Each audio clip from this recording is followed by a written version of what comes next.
I told the recorder hazard, pay better cover swamp fishing. I said it twice and laughed the second time so the office would hear I was kidding. It was off hours. I had the keys. I had my cap lamp, gas monitor clipped to my chest, radio on my shoulder, self-rescuer on my hip. The storm had blown water through the south entries. The night boss said some gear washed down into the old crosscut. He said if I found it, I could write a few extra hours. I said sure. I liked being alone down there. It was quiet. No one telling stories. No one bumping my shoulder. I signed the book, tagged in, pulled the cage, and dropped. I had the line marked with tape. It was simple. Down the main, left at the pump, past the barricade with the hole. Follow the blue rope someone ran as a guide when the flood came up.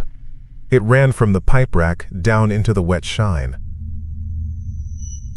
I stepped off in ankle water and it was colder than I thought. My boots went heavy with it. The lamp lit up the ripples. The water was black under the light. It had that flat top. When I pushed through, it moved from my shins in long lines and slapped against the ribs. I smelled sulfur and that dirty metal taste you get when a charger burns. My tongue went numb on the edges. I clicked the gas monitor with my thumb. It gave one weak beep like a sleepy bird. Numbers were fine. I banged it with my knuckle anyway. Quit crying, I said to it, and that went out on the radio because I had the PTT in the wrong place. I heard my own voice back, tinnier. Quit crying. It was just the room playing with me. Pipes always throw your voice. I turned the volume down one notch.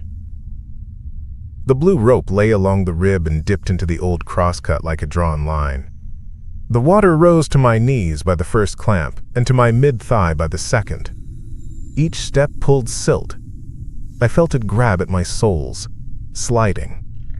When I stopped to look back, I saw my prints cloud up and disappear under more silt that fluffed up like smoke. Bad air is heavier. It sits down low. I tasted it. The monitor gave another weak beep and then shut up.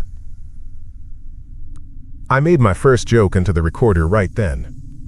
If I come out with somebody's lunch pail, I want the sandwich too. I didn't laugh that time. It wasn't funny.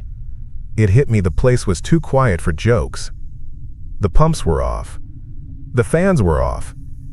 All I had was my own water noise and a hiss, like a leaky hose. I swung my light around and couldn't find the source. No spray. No line blowing. I kept on. The crosscut was tight. Timber overhead. Old. The storm had washed crap from somewhere else. Pallets. A coil of rope. A glove. The glove sat on a shelf of rock that made no sense. Who takes a glove off in the water and sets it there neat? I took it down and wrung it and clipped it to my belt. It was left hand. I had both my gloves on. I swore I did. I squeezed my hands and felt wet leather. I told myself some contractor lost his left and he'd want it back. I tried to kick some brattice curtain loose to vent a bit. The cloth was stiff and stuck on the nails. I got a corner open. I felt a little lick of air. It was not enough. The temperature didn't change. The smell did, a bit. More sulfur, more battery taste.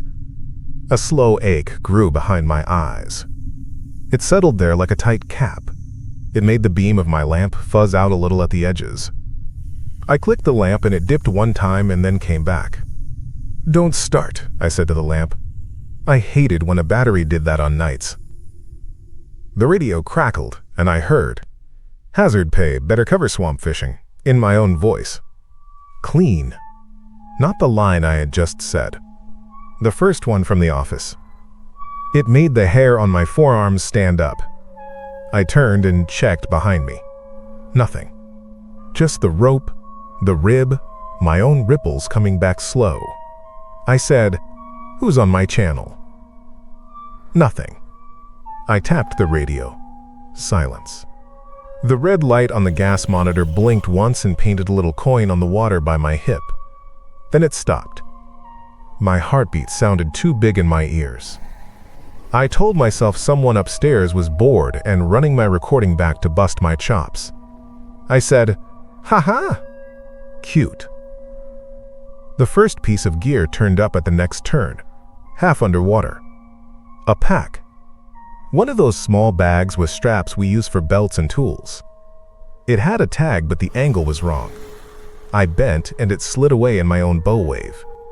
I let it go. I'd get it on the way out. Keep your feet under you when you're in a hole. That's what we say. I didn't want to drown chasing a tag. The rope dipped under the water proper then. The crosscut dropped. I kept one hand on the rib and felt my way with my boots. One more step, and I was in up to my belt. The cold hit my lower back like a slap. I hissed through my teeth. The water stank. Not like sewage. Like cold batteries and rotten eggs and a wet penny in your mouth. Bubbles slid up from somewhere and ticked against my thighs. When I stopped, there were still ripples. Small ones, going the wrong way, like something else had just moved and I missed it. I told myself that was just seep moving through a crack and breaking under the surface. My monitor peeped. A soft little hits. Not the fast bad one. Slow. Beep. Pause. Beep. I looked. The numbers danced low, then high, then settled. I held my breath one time and watched it. I exhaled, and it gave another quiet peep, like it didn't like me doing that. "You and me both," I said, because my chest felt too tight. Not bad, just like I'd taken stairs too fast. I got to a junction. I had marked the right-hand rib with chalk on the way in on dry days. My chalk mark was there. A little ring. It had a smear over it that wasn't mine. A wet finger had poked it and pulled it down. I put my thumb right next to it and made a new one just to do something. My thumb left a gray smudge. Someone else's thumb had been there. I didn't like that. I should have turned then. I know. But I had the rope. I had the plan. It was simple. In and out. I waded forward. The water climbed my ribs. The lamp showed a low ceiling ahead. I did a crouch and felt with my hands. Thick timber. The hiss got louder. Not from one spot. It was like it came from the air itself. Like that soft hiss when a cap lamp is about to die. But mine was fine. It dipped one more time, dimmed, came back. I tapped it. It steadied. My radio popped again. It gave me my own voice. Not the hazard pay line. "Quit crying," I heard. Then it said, "Don't start," in that same offhand way. Me. It put them back to back like I'd said them just now. I hadn't. I grabbed the radio. "Knock it off," I said. "This isn't funny." Nothing back. Just the hiss. Then I heard a drip where there wasn't any. The roof was dry above the waterline. The drip kept going. I realized it wasn't a drip. It was bubbles, slow, like a pan on low heat. I moved through a tight spot and felt the rope pull under my glove. It jerked once like it was stuck on something ahead. Then it went loose. It kept going. I gave it some slack and it slid under the water faster than I liked, like someone had taken it and pulled. I froze. "Hey," I said, and then felt dumb saying hey to nothing. I braced and tugged back. It snagged, then held again. The water around my waist made a little wake and came back at me, tapping me in the spine. A cold ache went up into my shoulders. The headache was worse. The taste was all over my tongue. I swallowed and it didn't go away. The floor was silt and small rock. My boots made prints. I stopped to listen and the prints kept happening for one step. Not me. A half step after mine. I moved again. It matched me. It kept the same lag. I spun the lamp low and saw my own fresh prints fill with water. In the beam, the next two prints lifted a little cloud of silt like something had stepped there. But I had already moved on. No sound but my own water. The hiss got into my ears, in the bones. The monitor peeped. The red light blinked and blinked, weak, slow. It threw a moving red circle on the black water, and that circle shook with my pulse. I told myself I'd go 10 more feet and call it. Get a tag on the rope and come back with a day crew. The boss can eat the lost gear. Then I saw the hard hat. White. It sat on a rib bolt like someone hooked it on a knob. No straps. Just sitting. The light hit it and dust sparkled off it. I put my hand on it and it was cold. I put it back where it was. I wasn't going to carry more crap. I backtracked a step to get a better stance, and my heels slipped in a hole. I went down to my chest, and the water went up over my belt and got my belly under my shirt. It pulled my breath out a little. I swore and pushed up on the rib. The hiss flared, louder. Same time the monitor gave another little peep. My lamp flickered again and put out a long, weak cone instead of a tight one. I shook my head and water went in my ear. It was very dark past my beam. I felt like the dark hung right out there at the edge and leaned in. I made it to the end of the rope. It had a knot. Past it, the crosscut opened into a box with water covering it wall to wall. You couldn't see the bottom. The blue rope went straight in under the surface and out of sight. That's where the storm had pushed things. It was quiet there in a mean way. No dripping. No fans. Just the hiss and those slow little bubbles that ticked the surface. Then the skin went smooth again like it had never moved. The ceiling dipped. I could touch it with my fingers. A few timbers ran across. I kept my hand on one. The pack floated against the far rib. I could see it now. The tag stuck to it. The water held it while its straps waved back and forth like weeds. It was close. 2 steps. 1 step if I leaned. I leaned. The beam painted my fingers pale. The monitor gave a single peep and then went quiet, like it had made up its mind to watch instead. I put my left hand on the timber and reached with my right. My glove slid on wet cloth. The pack rolled and showed me the tag. It had my last name, my first letter. The date was stamped with one of those inkers we keep in the office. Today's date. I stared, and my thumb felt the timber. The grain and the cut and the wet. My name. Not a joke. Not a prank. My chest pulled tight, like someone had wrapped tape around me. I said, "No," out loud. The water broke right in front of me. A big fat bubble slid up out of the black and popped. It wasn't like a normal bubble. It didn't push little ones after it. It just rolled up and popped, and the skin of the water twitched and then settled hard like glass. The hiss came in loud. The gas monitor went from no sound to a flat, hard tone that didn't stop. It filled the place like a nail in my teeth. The red light came on steady. It hit the water and made a red circle that shook with a tremble in my hand. Something clear hung in my beam. Not water. Not air. Like when you see hot stuff wobble the sightline on a summer road, but thick, and right there, shaped like it knew where to be. It pulled at my breath. Not at my mouth. At the breath itself, like it grabbed it out of my chest. The radio crackled. "Hazard, pay better, cover swamp fishing," it said in my voice. The first laugh and all. Then, "Quit crying," and "Don't start." It put them one after the other like it was playing a tape of me right in my ear. The hiss went under it, steady.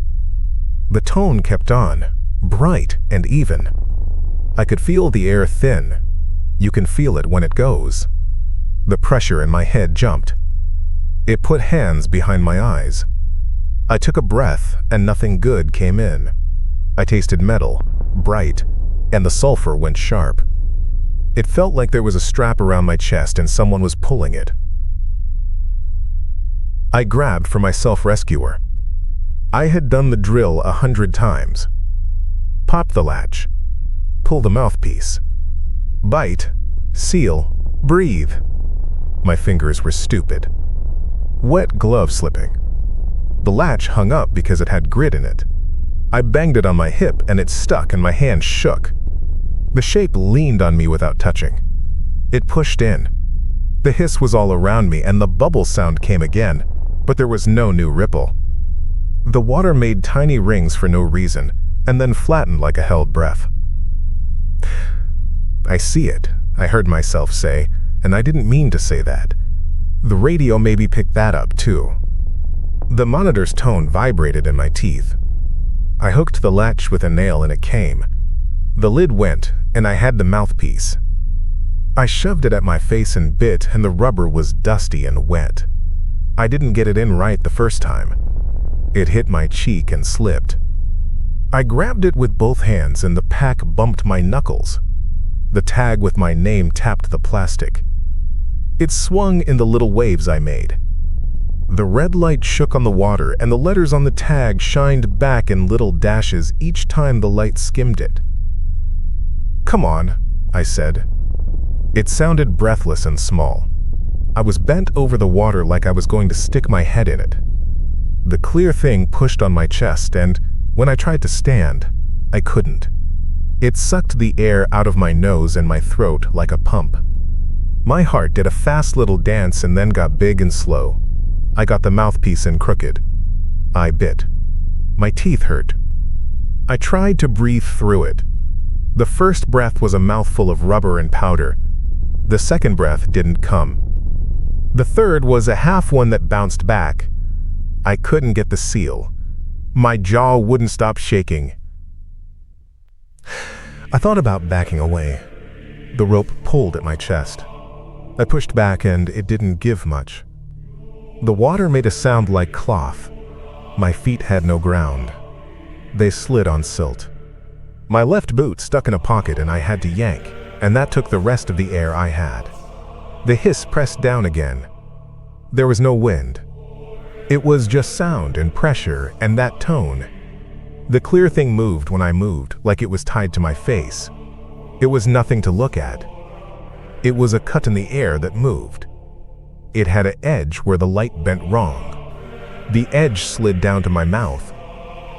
I said, "No," again, and the radio said, "No, after me," but thinner, like it was already far. The mouthpiece slid out of my teeth and fell. It hit the water and bobbed once and lay. The pack drifted and tapped my wrist. The tag with my name slid under and came up with a line of black water running off it like ink. My own breath made a thin whistle. Then it didn't. My lungs tried to pull nothing and pulled it anyway. It was like somebody else took my breath and kept it. My hands went strange. They didn't feel like mine. They did little tricks like trying to grab something that wasn't there. I saw my glove. It was mine. The left one had my initials burned in the cuff with a hot nail. The glove I clipped to my belt was the same. I had been finding my own crap as I went.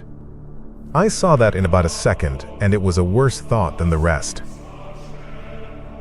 I wanted to say into the recorder something real, not the joke.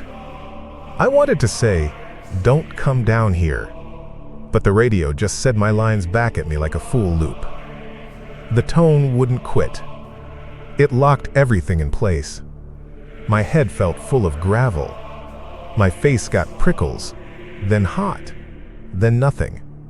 My chest pushed out and held there, and my heart climbed up under my tongue in big, slow climbs. I went to my knees without deciding to. The water came up to my shoulders and the cold hit my neck, and then I didn't feel the cold. The red light off the gas monitor made the most sense. It didn't change. It just burned a little hole on the water. It shook because my hands shook. It made a little red moon that jumped each time I tried to suck air. My last good thought was stupid. I thought about who had stamped the date on that tag. I thought about the office girl. She has a messy desk. She stamps like 5 a day. She would have stamped that one for me when I picked up the bag earlier. Or later. Or whatever this was. It made sense for a second. Then, it didn't matter. The clear thing slid right through me then. It took the rest. My mouth opened and no sound came, just the tone and that hiss. The radio crackled, but it didn't say anything new. My knees slipped. The water came in and tasted like metal and eggs and dust. The light dimmed one more time and came back weak and wide.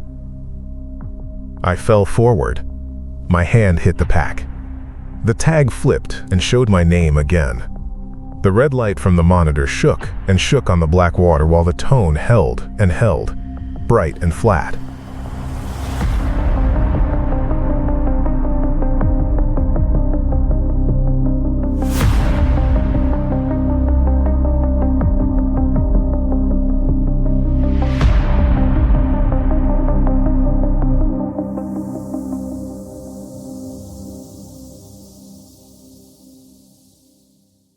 Don't just sit there.